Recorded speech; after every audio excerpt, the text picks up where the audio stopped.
একটি দেশ, যে দেশে 30 লক্ষ মানুষ আত্মহতি দিয়েছে, সেই দেশ থাকবে একজন ব্যক্তির কথাই চলবে? একজন ব্যক্তি তিনি যা মনে করবেন তার জমিদারি হবে এইটা?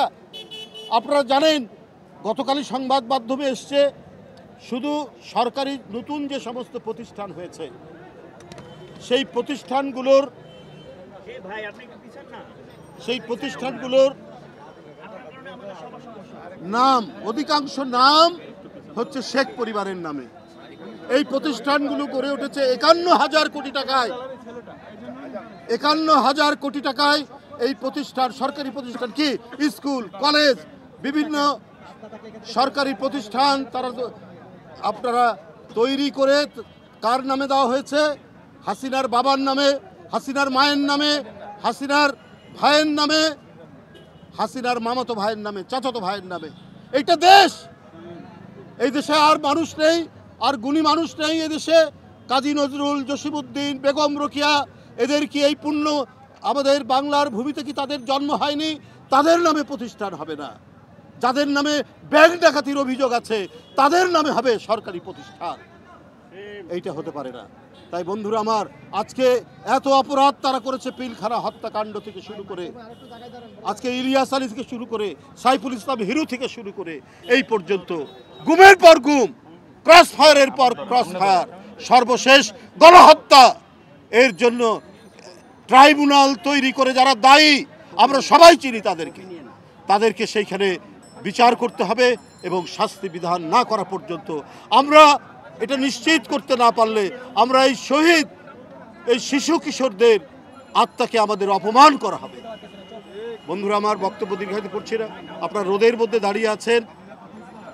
আজকে যে সামান্য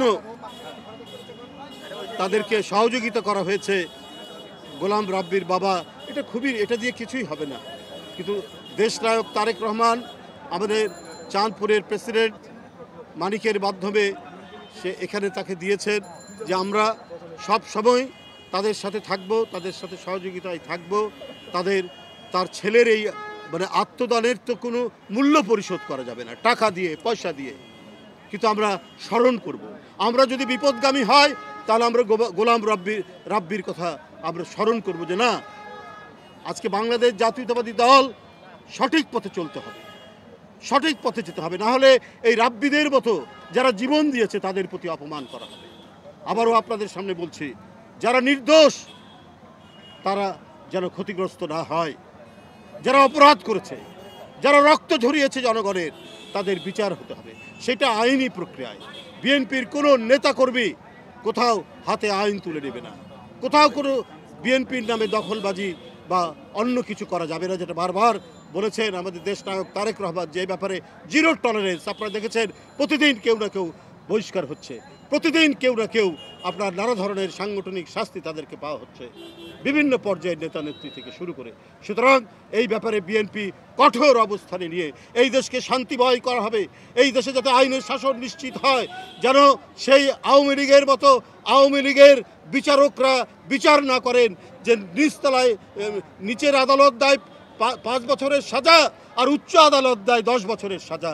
এই ধরনের বিচার বিভাগকে করায়ত্ত করার মতো নিষ্ঠুর বাকশালী শাসনের পুনরাবৃত্তি যাতে না হয়, সেই দিকটা লক্ষ্য রেখেই বিএনপির যে অঙ্গীকার আইনের শাসন, বিএনপির যে অঙ্গীকার বিচার বিভাগের স্বাধীনতা, সংবাদপত্রের স্বাধীনতা, মানুষের চলাচলের স্বাধীনতা, মানুষের কথা বলার স্বাধীনতা, সেটি নিশ্চিত হবে ইনশাআল্লাহ।